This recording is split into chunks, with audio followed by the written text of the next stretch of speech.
Good morning बच्चों। आज का अपना टॉपिक व्यवहारवादी दृष्टिकोण की उत्पत्ति और विकास के कारण क्या हैं।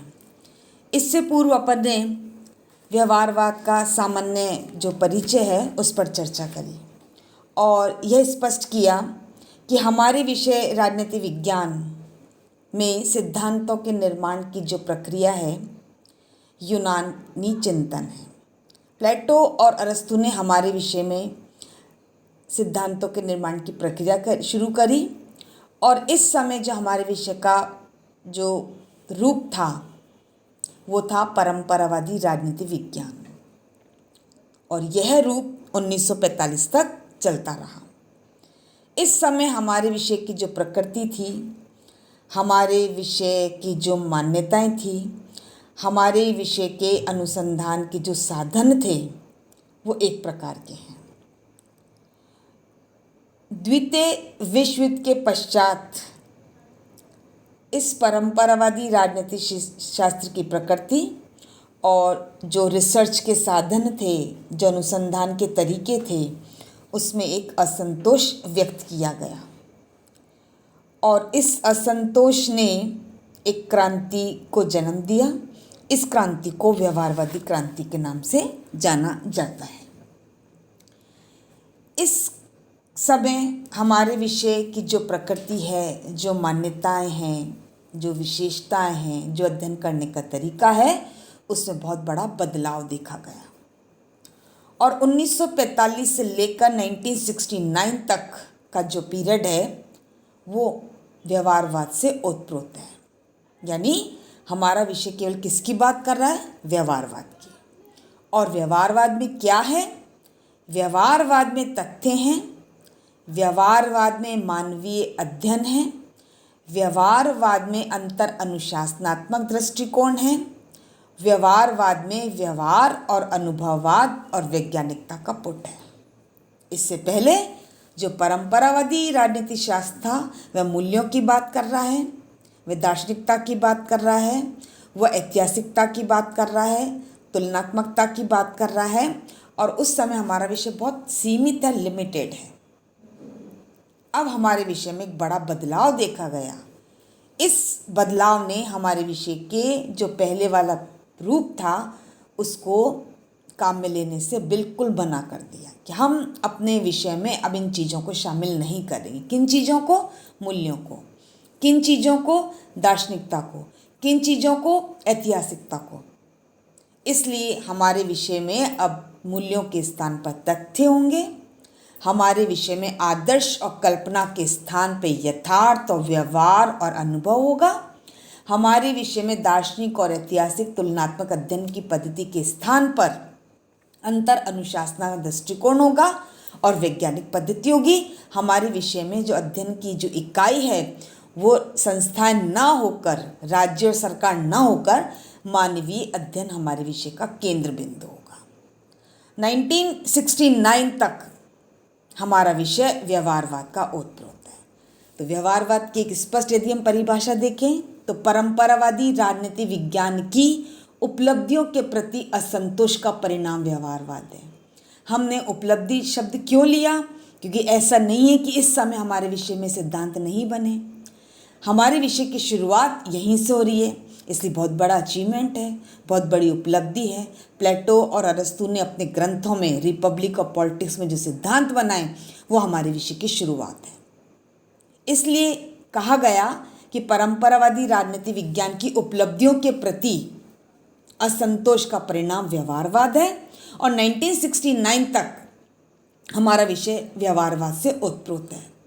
इसका प्रथम व्याख्याकार और प्रवर्तक डेविड ईस्टन था और अचानक 1969 में डेविड ईस्टन स्वयं ने व्यवहारवाद में कुछ कमियां महसूस करी और इन कमी को दूर करने के लिए अमेरिकन पॉलिटिकल साइंस एसोसिएशन के अध्यक्षीय भाषण में उसने उत्तर व्यवहारवाद के आगमन की सूचना दी।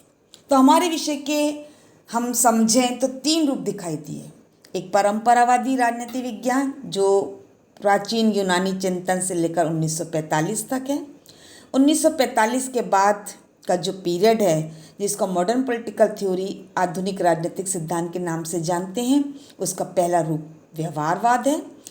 और जो 1969 तक की बात कर रहा है, 1969 के बाद हम समकालीन राजनीतिक सिद्धांत की यानी उत्तर व्यवहारवाद की बात करते हैं।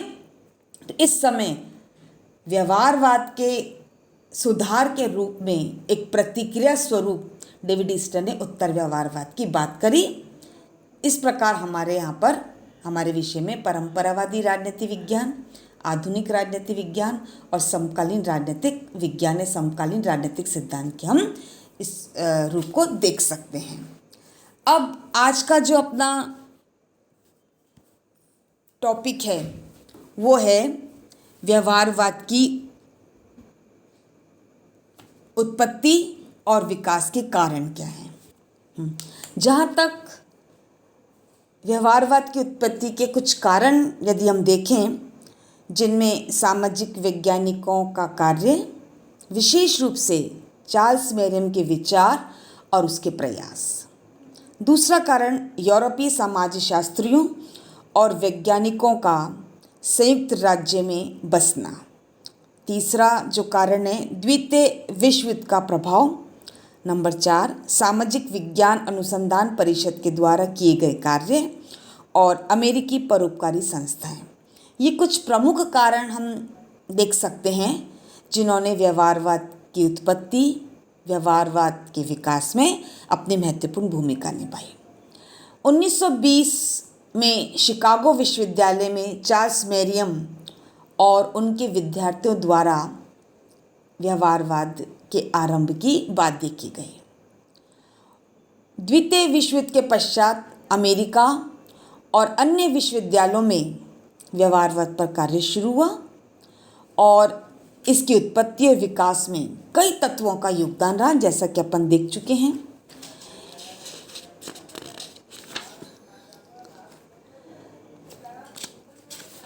उन्नीस 1950 के दशक के दौरान यूरोपीय विद्वानों का अमेरिका में आगमन, सरकारी अनुसंधान कार्यों में लगे गए वैज्ञानिक, सामाजिक विज्ञान अनुसंधान परिषद, फोर्ड फाउंडेशन की सहायता, मतदान व्यवहार, जनमत का अध्ययन करने वाले सर्वेक्षण के साधनों का विकास हुआ। बर्नार्ड क्विक के अनुसार व्यवहारवाद की उत्पत्ति में अमेरिकी सांस्कृतिक रुचियों और विश्वासों ने भी काफ़ी योगदान दिया। रॉबर्ट ढाल के अनुसार अमेरिका में व्यवहारवाद के तीव्रता से विकास के कारणों का यदि हम विश्लेषण करें तो जो हमने ऊपर 5 प्रमुख कारण बताए, और ये 5 जो कारण हैं, जो तत्व हैं, जो परस्पर संबंधित हैं, इनकी महत्वपूर्ण भूमिका रही है। प्रथम कारण समाज वैज्ञानिक जो चार्ल्स मेरियम था उसका मार्गदर्शन रहा। उसके नेतृत्व में शिकागो विश्वविद्यालय का जो राजनीति शास्त्र का विभाग था, पॉलिटिकल साइंस डिपार्टमेंट था, व्यवहारवादी के दृष्टिकोण का केंद्र बन गया। Lasswell, Herbert Simon, David Truman, Gabriel Almond आदि ने मिलकर इस व्यवहारवाद को आगे बढ़ाने का प्रयास किया। प्रोफेसर कैटलिन ने science and methods of politics जो उन्होंने पुस्तक लिखी, उसमें व्यवहारवाद के कुछ कारण स्पष्ट करने का प्रयास किया। जो बहुत से यूरोपीय समाजशास्त्री और मनोवैज्ञानिक एक एक करके अमेरिका में बसना शुरू करा और उन्होंने राजनीति को समाजवादी दृष्टिकोण से अध्ययन किया। विशेष रूप से समाजवादी विचारक हैं, मैक्स वेबर का नाम हम ले सकते हैं। द्वितीय महायुद्ध के बाद अमेरिका में व्यवहारवादी दृष्टिकोण के विकास को गति प्रदान की गई। युद्ध के समय बड़ी संख्या में अमेरिकी राजनीतिक वैज्ञानिक अपने अध्ययन और अनुसंधान के कार्य को कुछ समय छोड़कर वॉशिंगटन की दैनिक जो रोज़मर्रा की है राजनीतिक और प्रशासनिक वास्तविकताओं के संपर्क में आए और बाद में उन्होंने अपने अनुभवों के आधार पर राजनीति विज्ञान को एक नई दिशा प्रदान करी। उनको अनुभव हुआ कि राजनीति शास्त्र का परंपरावादी दृष्टिकोण तो वास्तविकता की व्याख्या करने और भविष्यवाणी करने के लिए पर्याप्त नहीं है। उन्होंने अन्य सामाजिक विज्ञानों में हुए विकासों को देखते हुए अमेरिकी विद्वानों ने भी आवश्यक विकास किए जाने की आवश्यकता को गंभीरता से लिया। अर्थात उनका कहना था कि हमारा विषय अन्य सामाजिक विज्ञानों की तुलना में पिछड़ रहा है, क्योंकि इसमें किसी प्रकार की कोई भी वास्तविकता की व्याख्या नज़र नहीं आती है, किसी प्रकार की कोई भविष्यवाणी करने की क्षमता नज़र नहीं आती है। इसलिए इन बिंदुओं के आधार पर उन्होंने इसको गंभीरता के रूप में लेने का प्रयास किया।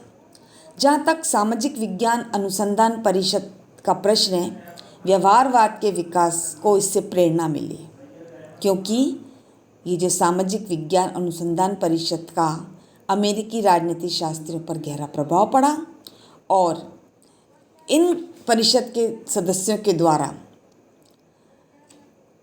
अनुसंधानों के कार्यों को पुस्तकालय से बाहर लाने और राजनीति और प्रशासन पर व्यक्तिगत और सामूहिक प्रभाव के अध्ययन के पक्ष में किया गया।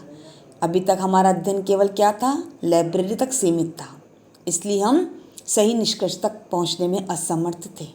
वास्तविकता का ज्ञान हमें नहीं हो पा रहा था, क्योंकि हम केवल मूल्यों की, केवल कल्पना की, केवल आदर्श की बात कर रहे थे। इस परिषद के सदस्यों ने पहली बार अपने कार्यों को, अपने अनुसंधान को, अपने रिसर्च वर्क को, अपने शोध को बाहर लाने का प्रयास किया। अमेरिका के जितने भी परोपकारी संस्थाएं थीं, उन्होंने रिसर्च के लिए, शोध के लिए, अनुसंधान के लिए आर्थिक सहयोग दिया, क्योंकि जैसा कि अपन जानते हैं, बिना पैसे के कोई भी कार्य संभव नहीं है। अनुसंधान चूँकि खर्चीला था, तो वित्तीय सहायता के बिना ये कार्य संभव नहीं था। तो इन परोपकारी संस्थाओं ने समय समय पर हमारे विषय में रिसर्च के लिए, अध्ययन के लिए आर्थिक सहायता प्रदान करी, जिससे हमारे विषय को बहुत अधिक सहायता मिली। तो ये कुछ ऐसे कार्य हैं, कुछ ऐसे तत्व थे जिन्होंने व्यवहारवाद की उत्पत्ति और विकास में अपना महत्वपूर्ण योगदान दिया। तो आज हमने किस पर विचार किया कि व्यवहारवाद की उत्पत्ति और विकास के कारण क्या है, और हमने क्या देखा कि सामाजिक वैज्ञानिकों का कार्य, चार्ल्स मेरियम के विचार, यूरोपीय समाज शास्त्रियों, मनोवैज्ञानिकों का एक एक करके अमेरिका में बसना, द्वितीय विश्व युद्ध का प्रभाव, सामाजिक विज्ञान अनुसंधान परिषद के द्वारा किया गए कार्य और अमेरिका की बहुत सारी परोपकारी संस्थाएं हैं जिनकी आर्थिक सहायता से हमने अपने विषय को आगे बढ़ाने का प्रयास किया। तो आज हम किस निष्कर्ष पर पहुँचे कि व्यवहारवाद में किन तत्वों का, किन संस्थाओं का महत्वपूर्ण योगदान रहा और इसने हमारे विषय को आगे बढ़ाने का प्रयास किया। व्यवहारवादी विचारकों का यदि हम नाम लें, Kirkpatrick, Charles Merriam, Robert Dahl, David Easton, David Truman, Kathleen Almond आदि विचारकों के हम नाम ले सकते हैं। और व्यवहारवाद क्या है? व्यवहारवाद तथ्य है, व्यवहारवाद अंतर अनुशासनात्मक दृष्टिकोण है, व्यवहारवाद अनुभव की बात कर रहा है, व्यवहारवाद यथार्थ की बात कर रहा है, व्यवहारवाद व्यवहार की बात कर रहा है और व्यवहारवाद मानवीय क्रियाओं को अध्ययन के केंद्र बिंदु बनाने की बात कर रहा है। तो आज अपन दो टॉपिक को यहाँ ख़त्म करते हैं कि हमारे विषय में व्यवहारवाद कैसे आता है और इसकी उत्पत्ति और विकास के क्या क्या कारण रहे हैं। धन्यवाद।